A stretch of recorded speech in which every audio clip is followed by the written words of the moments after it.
about the impromptu section, but I felt like if we're gonna sit down, because we haven't discussed any like good game design topics in a while. Yeah, it's been a little hot minute. We are Yeah, game design It's boys. more of a narrative for structure, a few which, more hey, weeks. when talking about narrative, what better thing to talk about than motherfucking One Piece? Whoa, wait. What?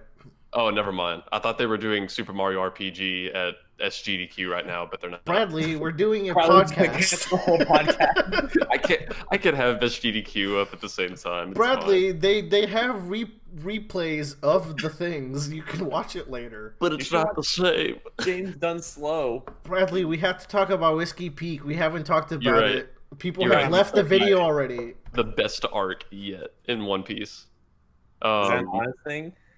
I mean, it's a really good arc.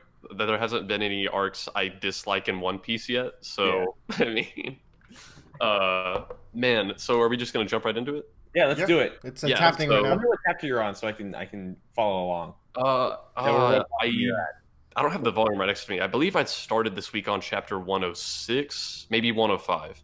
Okay. I think that But adds up. man, you know, I take notes as I read, and literally the first panel of what I read this week, I had to take notes because I was like, I really like this. We start off, the very first thing it says is the season turns to winter and sometimes spring. Yep. And without even like, that's like just an amazingly written opening line Wow. to give you a clue as to what's going to happen this chapter. Like, oh my god, it's just so I love it. That's just a nice line to show how fucked the Grand Line is as well. Yeah, man, and this is the chapter you guys had talked about where it's just like over the course of a chapter, just everything goes to shit, like with the weather. Oh yeah, I slightly spoiled that. I thought you got to that, but I love that chapter. Yeah, but and like even within this chapter where it's mostly chaos with the weather, there's even a few more moments I like where there's been a few moments throughout the story where we'll see Usopp sculpt or draw something just kind of to add that character flavor that he's an artist, which I think was established for the first time in the little art corners between chapters. Maybe, yeah. He's the one who also draws the flag after Luffy botches it.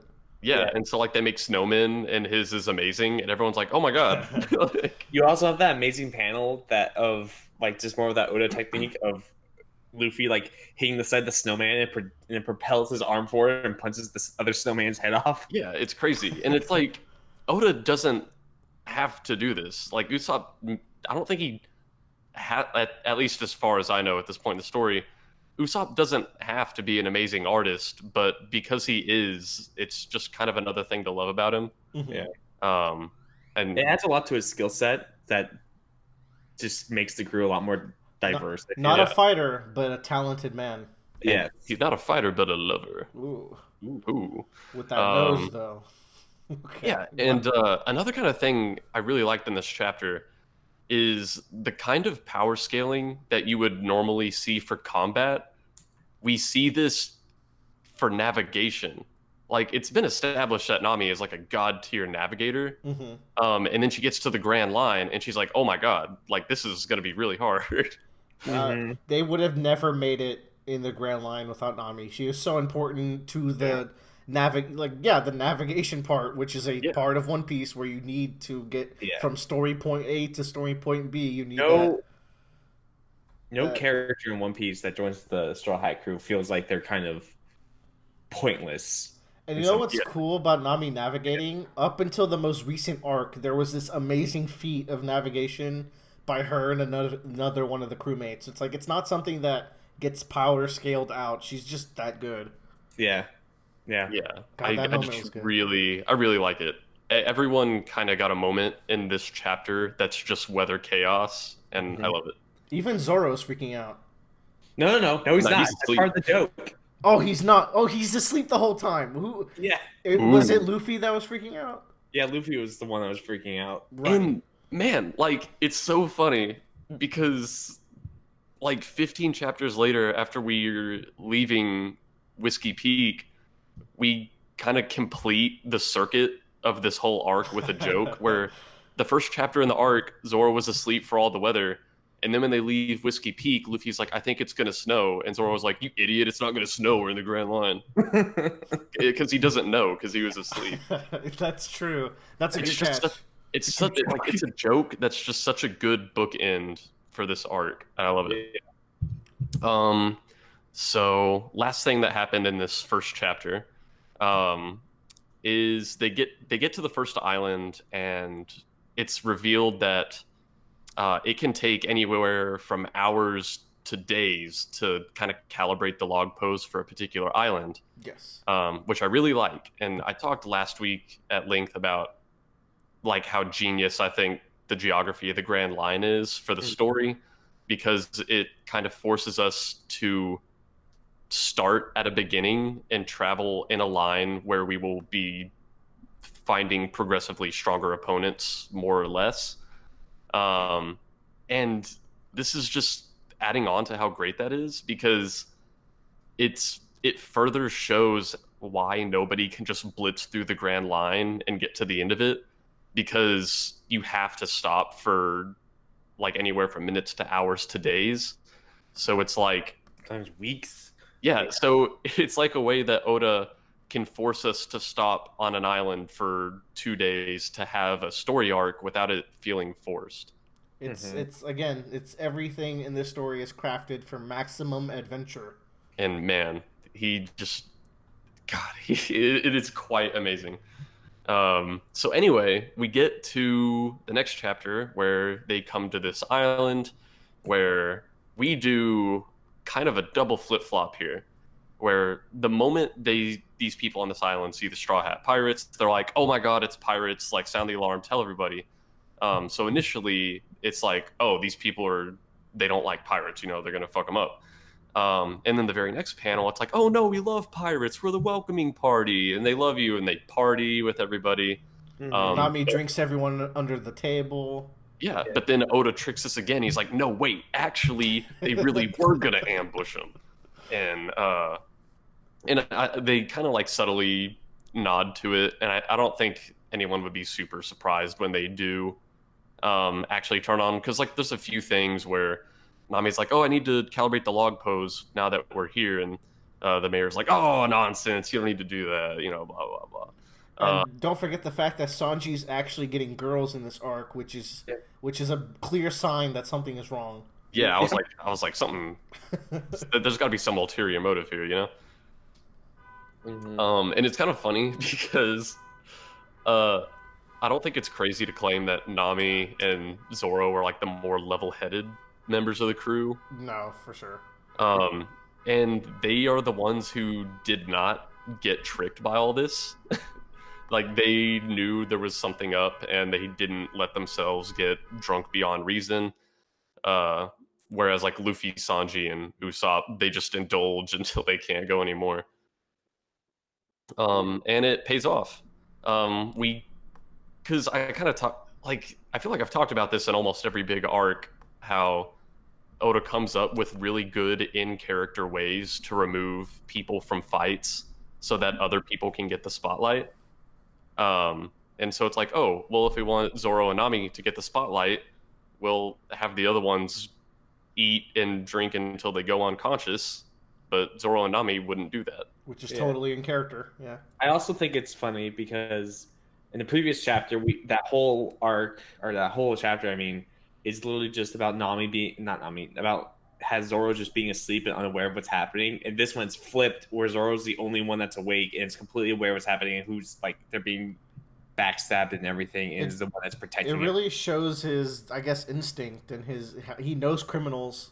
He knows like he can feel murderous intent because like that's just the kind of badass he is. Yeah, like Zoro isn't my favorite Straw Hat crew member, but this is a fun sequence with him. It's one of my favorite like action scenes in all of One Piece. Joe is literally the only person I've ever met that doesn't love Zoro. Like, it's crazy. But at least we can all agree that this was baller. It's a baller sequence of events. Yeah. Go ahead, Brad. So from here, I can just kind of play by play. From the time that the members of this Cactus Island, which, by the way, this is a cool island. As they pulled up, I guess someone has the car going off, but Yeah, ignore that. That will not be in the recording. Just keep yeah, okay. talking. So yeah, like as we pulled up to this island, I just had another moment where I'm like, oh my god, I love Oda's settings, this giant cactus island. But then it got even cooler because as the members of this island are coming out to challenge Zoro, we find out that the cactuses are actually like rocks and the needles are tombstones of pirates they've killed. Mm-hmm. The I'm zoom like, into that in the manga where like each panel gets closer and closer in detail and you see it. Such a good moment. yeah, I'm like, holy shit. And so from that moment for the next like most of the arc, it is just action, action, action. Um, and we learn more about this organization that all the Misters and Misses work for, Baroque Works. Baroque Works. And it's kind of a fun little hierarchy they have here with like the closer the number is to Zero. zero, the more powerful they are. Which immediately, I'm like, this is Oda, so obviously we're gonna see 1 through 4 at some point, right? Oh, don't worry. Yeah, and like holy shit, the leader is one of the 7 warlords, which we What a learned. bombshell.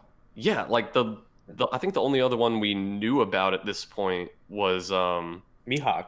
yeah, there was Mihawk, Well, and we know then Mihawk and Jinbei, but Jinbei Yeah. is somewhere out there. We don't know Jinbei, anything They who get about. dropped. He did doesn't. Jinbei create the fishmen, or did he just like He was associate with them? he was part of something bigger involving Yeah. fishmen. Yeah. So like this, like as long as One Piece is, I thought it'd be longer until we hit another one of the 7 warlords. And I'm like, Nah, oh my fam. god, like we are getting in here. Well, you have to think about Bradley. It's been a fair amount of chapters since that arc. Like, Yeah. it's probably been over like 60 chapters at this point. Yeah. Yeah, something like that. So wow, like I just love how Oda has done a really good job at letting me know how scared I should be of these 7 warlords. And I talked about that back whenever I think we first met Mihawk, like the techniques he uses for letting you know how scary they are. Like even Luffy, who normally is not intimidated by anyone at all, is like, holy shit, when he sees Mihawk. So, like, hearing that the leader of this organization that's going to be after our crew is one of the 7 warlords, I'm like, oh my god. And the way they set that up, like it deserves some talking about. Where the unluckies find them, which are Mr. and Mrs. 13, the Otter God, and the that's a fucking Vulcan. joke too. That is Yeah. a very good gag. They It find really them, they sketch Nami's face, and they show it to Nami, and they all freak out. And No, not even. Nami's just like, oh wow, that's really good. Yeah, she claps. She's Yeah. like, I thought they freaked out. Or am I thinking of when they freak out when Vivi names drop? She yeah, freaks out when they name drop him. Jesus, Yeah. that is And then such a she's good like- panel. she's like, Yeah. oh, well, at least they don't know what I look like. And then she turns around and he has like little paintbrushes and little portraits. And Nami's like, yay. But the panel in particular where Vivi like says it, I think it's Vivi and Nami both realizing that the situation, and they have this face of like just pure white dread, and then Luffy's like, oh cool, like he's got this goofy Yeah. excited like challenger face. Such a good panel. So yeah, like it's a lot of like this arc's a lot of setting up for things to come and a lot of action. And there's kind of a few more moments interspersed in there that I like to talk about. One, which I don't know, I might be reaching here. I like that the Baroque members specifically always call Zoro Mr. Bushido, Yes. which at first, whenever they first said it, it was obviously them just kind of taunting him or making fun of him, like, "Oh, Mr. Samurai Bushido, man." But then they like stick to calling him that, and I like it because it follows their naming convention, where he's a Mister. Vivi specifically has like Mr. and Mrs. like code names for even the crew members, which I Yeah. thought was a cute little touch. I like it a lot. And like again, it's one of those things that Oda doesn't have to do, but it just makes a character feel more unique. It separates them from others. Oh yeah, One Piece characters are very unique. Like you can't say that anyone's samey. Yeah. Um, So Nami's a lot, but yeah.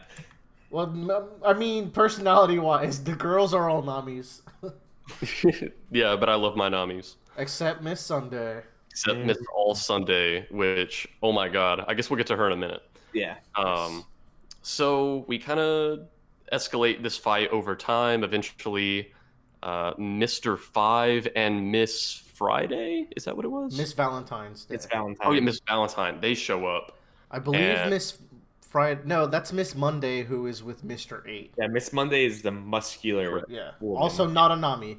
Also not Nami. yeah, it didn't register to me now. I was wondering like what the hell's with Miss Valentine, but then I realized Valentine's Day. So Yeah. Mhm. As you get higher into the hierarchy, you run out of days and you have holidays. So yeah. the higher you are, you're gonna have a holiday name. So yeah, I think that's really cool. So yeah, as we go on, Miss Valentine, Mr. Five show up, which like, holy shit, they're top five, you know. But man, Luffy and Zoro totally destroy them, because of their fight, and I want to talk about Luffy and Zoro's fight, because at first I didn't like it, but that changed very quickly. And on that note, I just want to address the fact that we're well over 100 chapters into this story, and the only thing that I even sort of kind of disliked was like the Pearl and Krieg fight, Mm-hmm. and even then I had more good things to say than negative. Mhm. So contrast this with other manga where like every other chapter I'll be like, this was fucking stupid. Like way to go, Oda. Holy shit. So yeah, Luffy and Zoro's fight. At first it felt weird to me because I was like, wow, Luffy is so fucking mad. Like I don't buy that he would attack Zoro like this, but that changed very quickly. Like I realized that okay, this is Luffy we're talking about here. It's been established in pretty much every arc that number one, Luffy will do virtually anything for the people that he considers to be his friends, and two, it doesn't take a whole lot to get on Luffy's friend list. Basically, the criteria is don't be an asshole. Pretty No, much. basically the criteria is give him food and you're set. Yeah. And so the people of this island became like really dear friends to Luffy in the span of a single evening. They gave him all the food he could possibly eat, and they welcomed him at the start, like the true start of his lifelong quest to be king of the pirates. So when he woke up and he saw that the people he thought were his friends were cut down and learned that Zoro did it, now I can see why Luffy was so fucking mad. This has to be like a betrayal to him when he woke up. Also, there's an air of like this is just goofy Yeah, and also because he's there's fat always while that he's element. fighting. But that helped a lot. Where whenever Luffy first came out, I was like, I don't think he would be this fucking mad, but I was like, you know what, I could see it. That was a really kind of small thing where it establishes that Luffy and Zoro are kind of on the same power level in terms of strength. Yeah, they were really going at it, man. And like, well, there's a point where Luffy literally hits him with his strongest attack, and Zoro does the same exact thing, and they just bounce off of each other. And it's just like, oh, well, Zoro's equally as strong as Luffy, and he's literally just being like a crew member because he respects Luffy, not because he's stronger than Luffy. Unbeknownst to Joe, he just angered so many Sanji fans by saying that. But, Well, I mean, it's the truth, all right. Yeah. Well, no, never mind. I can't talk about that. Whatever. That comes much later. People think, I think Zoro is definitively stronger than Sanji, but it's fine. I mean, I think it's up there. They're all relatively the same. They're all relative. If whatever the plot demands at the time, they could. All I'm saying is the rap doesn't say "Don't give it up, Sanji." You're right. You're right. It's true. No, there's another moment in this fight that it's a single line, but holy shit, I love it. I think it's Miss Wednesday / the princess who says it. But while Luffy and Zoro are fighting, she's like, I didn't think that there were people this strong at the beginning of the Grand Line. And this one line both serves to tell you how strong they are and also how strong they are not. Yeah. Because it's like, by her saying that, it's like, okay, so they like really are in a class that you wouldn't find early on in the Grand Line. Mm-hmm. But it also tells you that they are not unique. There's going to be people at least this strong or stronger further down. It also sets up that so Luffy is powerful enough to beat Arlong, and the way One Piece works is there's not really training arcs. You get EXP and you level up from fights, basically, in One Piece. So at this point, he's strong enough to kind of him and Zoro easily clown all of the Whiskey Peak assassins. Oh, yeah. And by saying this, it sets up, okay, maybe they're going to have a pretty easy time for the next 1 to 2 arcs or something. But they will hit the point where they start struggling a little bit and they have to level up again.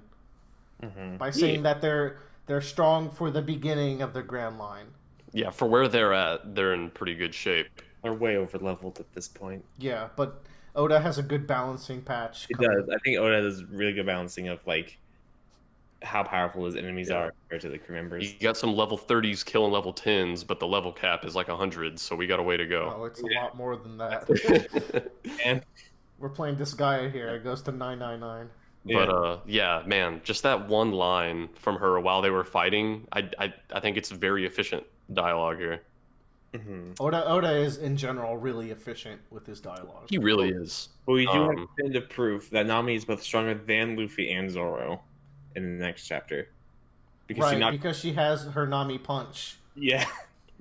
Kind of like how Chi-Chi is canon stronger than Goku. Canon. Yep. So yeah, they kind of keep fighting. They fuck up Mr. Five and Miss Valentine without even trying. Yeah, mostly just because they were trying to interrupt his fight. To give them their due, let's talk about how cool both of their fruits are, because they're some of my favorites, especially this early on. I loved Miss Valentine because she's trying so hard to show them how scary and cool her power is, but they just don't care. But they're such fun. Like, if I could have a fruit, Mr. Five's fruit would be up there for me. Like, it's really cool. Human explosions. You know, I'm a fan of Kira. And he shoots his boogers as bombs, and he does cool stuff. It's also a great gag. Great gag. Yeah. I think there's this panel where Zoro slices his booger, and he's like, "I sliced your booger!" And he's like kind of freaking out about it. It's very interesting panel. When I read that line, I was like, if this wasn't One Piece, that line would be so weird. But that line would be immersion breaking, but it's so fitting. Yeah. Oh, I found the panel. Slice your booger panel. It's good. Post it in chat. Like, that's a good one. So yeah, like, I think it's really cool that we saw these two devil fruit users, and it's like I like that not every devil fruit user has to be like this huge arc. They're like a scourge of the seas, which in setting, I'm sure like Mr. Five and Miss Valentine were like total scourges of the seas. They have to be insanely powerful. Like take over like their own like small village island and whatever. Yeah, but like not every devil fruit person has to be like main villain territory, And I mean, again, regional based. They can handle Whiskey Peak, but if they go further in the Grand Line, that's out of their territory, so they gotta stay here. It's very cool. So we kind of go on where we're kind of establishing that Miss Wednesday is actually the princess of Alabasta, which I've heard a ton about, but I don't really know anything about. The arc where One Piece starts. Yeah. No. One Piece doesn't start until it's over. is what I'm getting. One Piece doesn't start till Two Piece. Yeah. So we kind of get that. We get that like the mayor was also like her lifelong friend and caregiver. The funny Valentine looking guy, at least his hair, that's what he reminded me of. Yeah. And so Valentine from JoJo's for reference. Yeah, so we learned that Mr. Five and Miss Valentine were not actually there for like the Straw Hats bounty or anything. They were there to kill the princess, or at least capture her. And so we kind of established this plot line for the next, I'm assuming, arc or 2 or 3 or 4, I don't know how many, where we're going to be trying to get the princess home. Right. Initially for money, but I think by the end of this arc, we're kind of at the point where we're doing it because we like this person. You've entered a story structure that will remain for the remainder of One Piece. There we go. It's a saga story structure where there will be anywhere from 1 to 3 arcs, depending on the saga, leading up to the saga closing arc. Yeah. And what this does is it introduces these completely out of left field arcs that all somehow feed into the arc that you've been expecting. So clearly, you're expecting the arc where they take Vivi home. There's some crazy stuff that happens before. That's like that. I didn't think the story would go in this direction, and somehow it fit well into the saga structure. Great fucking crazy things happen though. Yes. Yeah. So yeah, it's you can expect a saga like structure for these kinds of big events. Yeah, it's very cool. So after we kind of get that whole thing fleshed out and we establish what our priorities are, we want to get her back to her kingdom, island, continent, nation, place. What is Alabasta? Is it a? It's an island. Okay. It's an island and country. An island nation in the Grand Line. Yes. Its importance gets revealed later. Yeah. As the story goes on. So we establish that, and they kind of formulate their plan where they're going to split up, where Mr. 8, Miss Wednesday's friend, Mr. caregiver, 9. lifelong companion, he disguises himself, and he's like, I'm going to go this way. You guys can go the other way. And good disguise as well.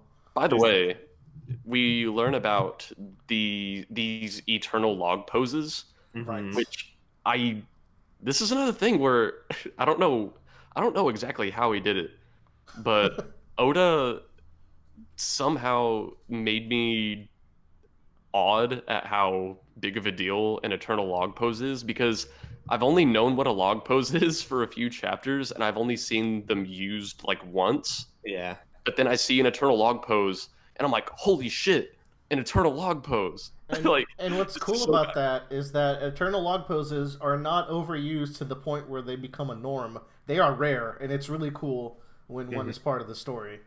Yeah, and man, whenever there's something I really like in One Piece, I really like to point out why I like it so much, or how I think Oda got me to like it so much.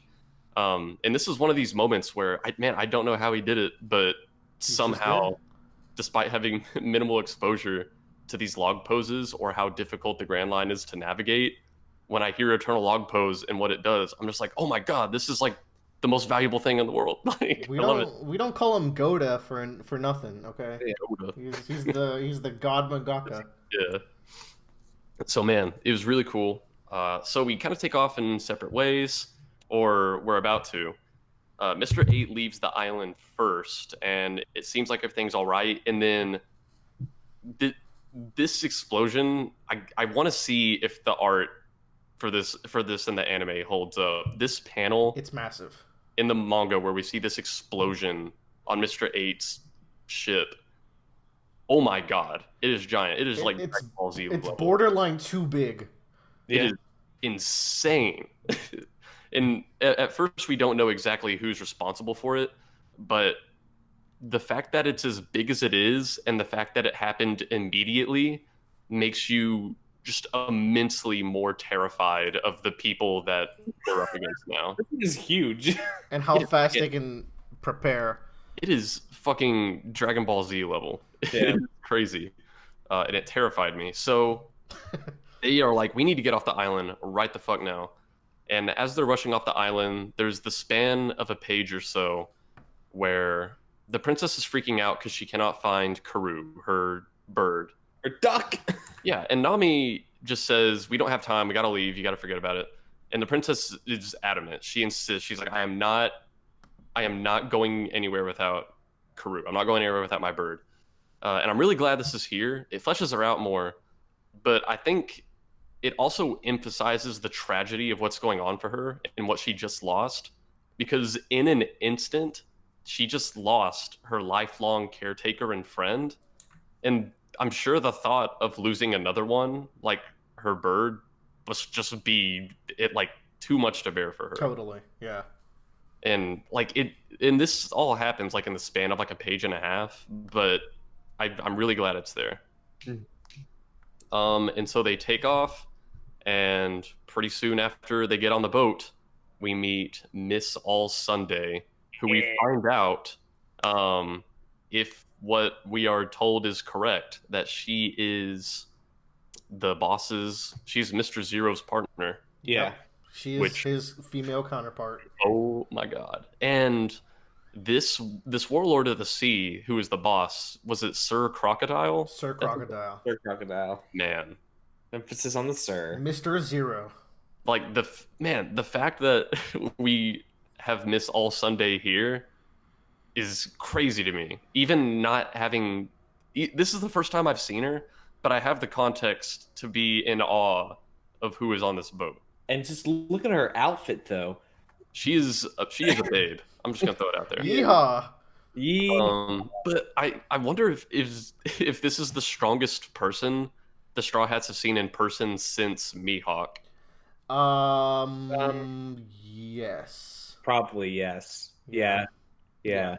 But yeah, this is another one of those things where Oda has given me enough context through other things in the story where despite the fact that I'm seeing this person for the first time, I can be like, holy shit, I can't believe this person is here. Yeah. He's so good at that. It's so cool. Just introducing final bosses. Yeah. What's crazy, Bradley, too, is that you've been only introduced to like the system of how Baroque Works for 2 chapters. That's it. Like literally 2 chapters ago, it's explained what their structure is like, and then she shows up. Oh. Yeah, so it's like, okay, we just learned about this organization, and I'm like, okay, Baroque Works, it's probably going to be on the back burner or the front burner, kind of on and off for the next, 700 or 800 chapters, and it's like, boom, fucking final boss right here. Yeah. Like, oh man. Oh my god. Exciting. I love Miss Very cool. I'm very excited to see where this goes. Joe's a fan. I'm a big fan of Miss All Sunday. We can't. I can talk about her all Sunday. Hey, well, we're on a Monday, so let's talk about Miss Monday. She was cool. Yeah. Miss Monday was real cool, and I'm kind of sad we didn't get to see more of her, because man, like every single one of these agents had a ton of personality, but that's true for every One Piece character, even like background characters. And I mean, what we saw of her was she's a tough girl, and she stood by with Ingram, aka Mr. 8, when the going got tough. So you know what? She's cool. She's very cool. Mm-hmm. But yeah, I'm really excited to see where we go. I think I don't know if we know for a fact that Miss All Sunday is a Devil Fruit user, but I think it's safe to assume she is because she was doing some freaky stuff on that some boat. very freaky stuff. Which at this point, I don't know exactly what's going on here. We see Usopp and Sanji kind of thrown away from her. She's able to remotely retrieve Luffy's hat. So, I don't have enough info to know exactly what is going on here, but whatever it is, I'm very interested. She's clearly insanely powerful.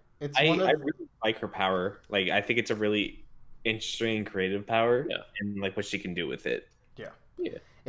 I will say it's one of those JoJo things where you don't like it, where there's stuff not being shown that's kind of like off to the side, or like you're supposed to interpolate it as like they don't know what's going on, so they're not seeing some slight stuff. And I'm looking at like the panels and everything, and Oda does a good job of like positioning the panels in such a way that and especially after having context of what she can do, of positioning in a way that like if you go back and read it, you can justify what's happening. You can kind of really piece together what's happening. Yeah, it's One Piece, so I'm sure that Oda will deliver because he always does.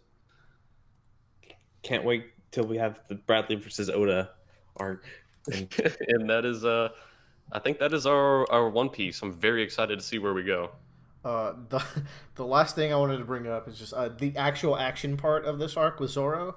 I really liked it because it was so like fast paced and like just the way he just went from situation to situation, dodging attacks, taking down enemies, using new moves like his new projectile wave that he can do.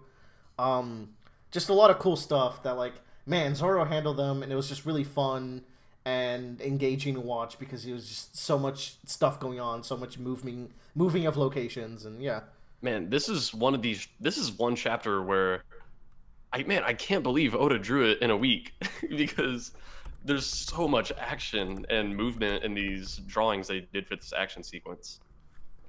For sure. He's so good at it. Yeah. So yeah. One Piece good. One Piece good.